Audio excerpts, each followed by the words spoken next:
Shataikulaya Parliamentary Budget ଅଧିvesion Loksawa wa kabangma ko kasamani ulo 288 by 232 budni difference of amendment bill pass angkha abuni ulni salono Rajya Sabha wa ko kasamani ulo 128 by 95 budni difference of bill pass angkha bill pass angmani ulni simino kebungne bodolti dalbidal mothani bill notuye khorangti saka hagotoni dalbidal thayo o bill notuye kebungmung khlai tongmani nokjakha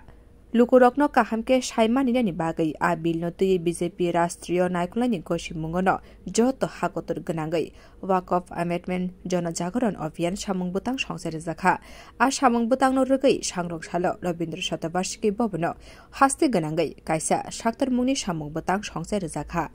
Pando Phai Manjak Phaika Hastini Montrokra Dr Manik Shaha Bharatiya Janata Party ni Rashtriyo Tangphang Pradesh BJP ni Achukphang eba Rajya Sabha ni Dagifang Rajya Bhattacharya Kucha Mantri Okra eba Lok Sabha ni Dagifang Biplab Kumar Deb Akosong Ashalo Abhiyan tuye Kucha Mantri Okra Biplab Kumar Deb Trinamool Congress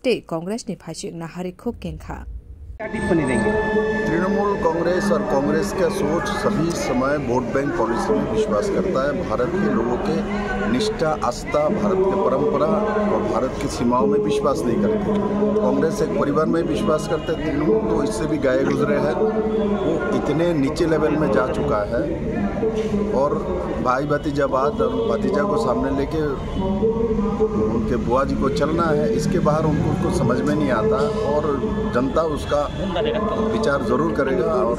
Waqf board का जो bill अभी लेके आया है वो गरीब मुसलमान के हित में है और जो कुछ गिने चुने मुस्लिमों का सरदार बने बैठे हुए हैं जो कि वोट बैंक में इनके साथ दे के राजनीतिक वोट बैंक की व्यवसाय करता है, इनके लिए दिक्कत है। वो इनके साथ है, इसलिए ये सब इनके द्वारा प्रायोजित किया जाए। Pradesh BJP ni Achukphang eba Rajya Sabha ni Dagifang Rajya Bhattacharya Saklaikha 2013 Bishiwa Lok Sabha Chongmari ni Sikang Congress botol Waqf bill notuye kok samani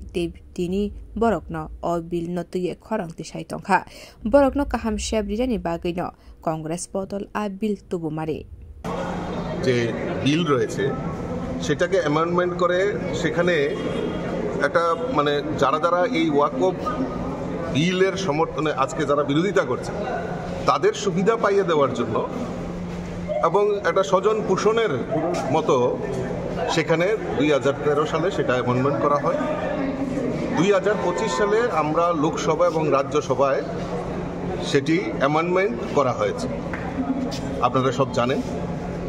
তো এই অ্যামেন্ডমেন্টে কি উল্লেখ করা আছে? এই অ্যামেন্ডমেন্টে কোনো ধর্মীয় আচার বা ধর্মীয় যারা প্রতিষ্ঠান রয়েছে সেইখানে কোনো রকম হস্তক্ষেপ হবে না এবং যারা নারী পুরুষ এবং যারা মুসলমান সম্প্রদায়ের মধ্যেও যারা পিছিয়ে পড়া পাঁচপন্দা মুসলিম সম্প্রদায় তাদেরকে এই ওয়াকফের সঙ্গে সংযুক্ত করা এবং তাদেরকেও এই সুবিধাগুলি দেওয়া, মহিলাদের সুবিধা দেওয়া,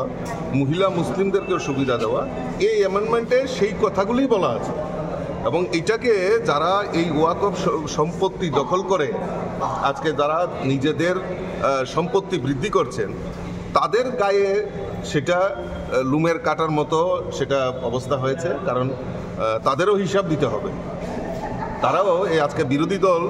এত হইচই করছেন, এত কিছু করছেন, কিন্তু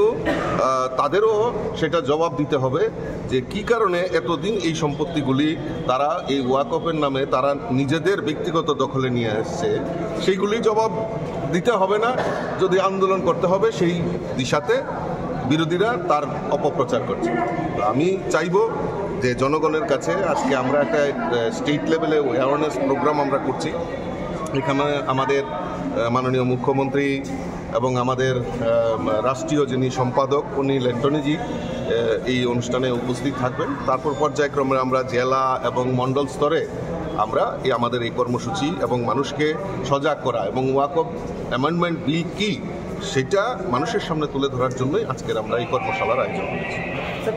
Ashani hasti ganangai Shaktar mungni samang butango dalbidal Bidhan Sabha kendroni naikolnaitei hangkor naikolai rokbo phai manjak phaimani nukjakha. Bureau report Kokhara.